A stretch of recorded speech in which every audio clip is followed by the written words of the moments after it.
Hi everyone, my name is Zuriel Olowe and with me is Jossy and welcome to Live Issues with Jossy and Zuriel. Today we'll be talking about fear of the unknown. What is fear? Do you have what we call the healthy fear and the unhealthy fear? So just let me ask you, is fear a natural phenomenon or just something we pick up from inside the blues or on the blues? Fear is a natural phenomenon. We all have emotions. So we tend Because to, fear is an emotion in itself. yeah, it's Okay. an emotion itself. So we all, as far as we are human, there's no way we will not have fear. Okay. So you're trying to say that every human being has a measure of fear, one way or the other. Yeah. Okay. So what is this unknown? Because we hear people say fear of the unknown. So what is this unknown? Fear of the unknown is um they don't actually know what will happen in the future, either in the nearest future Or or even in maybe the next minute. on the next minute. So I have this fear. So what we need to really ask is, what is the cause of this fear of unknown? But since we have said that fear is an emotion, fear is a natural phenomenon, so it will come. So it will definitely come. Maybe you're trying to achieve something you have never tried before, or maybe you're at a place, you're already at a peak of you're at the peak. You're at the peak of maybe of a career and something, and you're scared you do not fall down.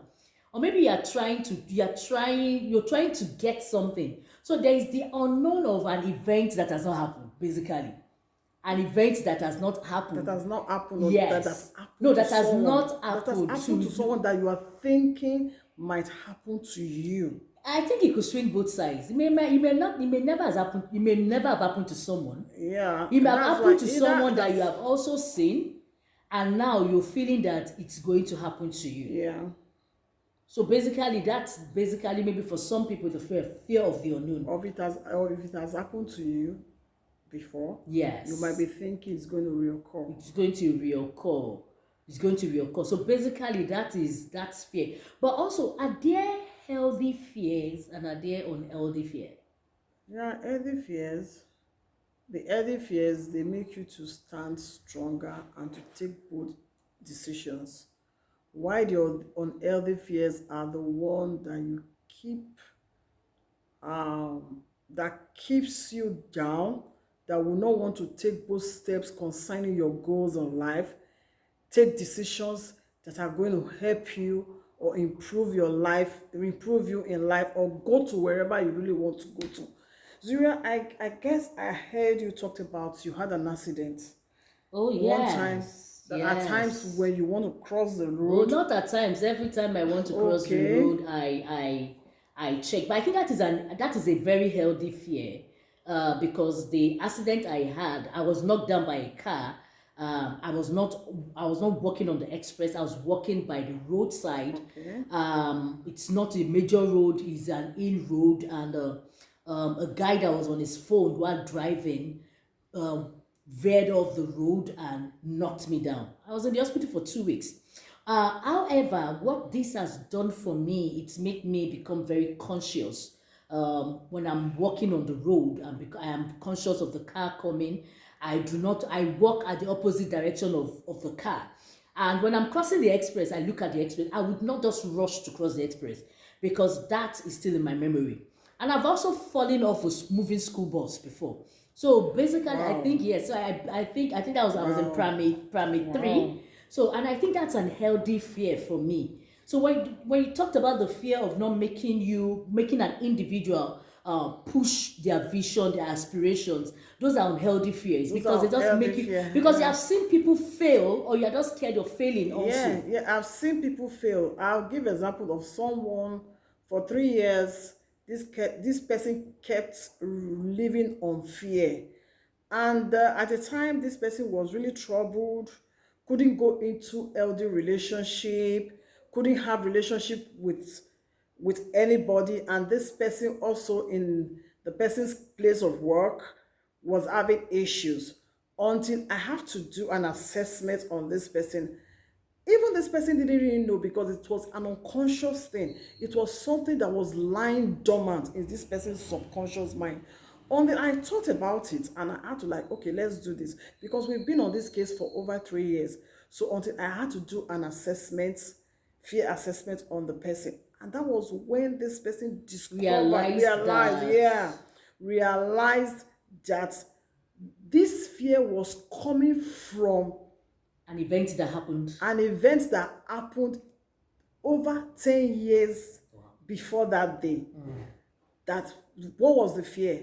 That she was lying with her sister, not knowing the sister was dead. So she didn't know that she has been living in fear all this while, living in fear after the death of the sister. So she was living in fear that okay, maybe one day she was going to die, and she was going to die very young because the sister died at a very young age. So she was thinking she was not going to live long, and even if she gets married, because she had a lot of suitors, that she might not live long, she might not be able to perform as a good wife. So So after then, basically, I'm also thinking because you also want to look. We've talked about healthy fear and unhealthy fear. I would know that fear is an emotion. It's a natural phenomenon. But what should people do when you realize that your fear is not a healthy one? It's a fear that has held you bound. Fear that is not making you live your dreams. Because if the likes of Bill Gates, Mark Zuckerberg, our own Dangote, our own Femi Otedola, if they had an unhealthy fear, yeah, would they be where they are today? no, they won't have been able to. So what should an individual that has an unhealthy fear do? And what the individual that has an autism should do is to sit down and have a self analysis, a self discovery, do a self assessment. What about if We they should, can't we get, should if they are be not able able to to do this get, self-assessment? they should get a professional Okay. that will help them. Okay. I think professional will be able to help them Okay. to discover, to know the root of this fear. It is very necessary for you to know the root of this fear. Where is the root? Because every fear has a root. Same way every happiness, every joy has a root. Yes, When every people say the fear, happiness is by an event, but yes, yes. it has a root. So every fear has a root. So they It's need coming to, from somewhere. It's coming from somewhere. We should stop dealing with. Either you inherited the fear or you came on your own. Yeah. Okay. So we need to find out the root of this fear. So when you are able to find out the root of the fear, you'll be able to deal with it. Or any fear doesn't help anyone at all. It's unhealthy fear is dangerous. It's dangerous to your health. And it kills faster. Yeah, Kills it does. faster. Yeah. It does. It does. Okay, thank you so much for watching us today. Thank you for watching Jossy and Zuriel on Life Issues. Will come your way again next time. Do have an amazing time, day, evening. Bye. Bye.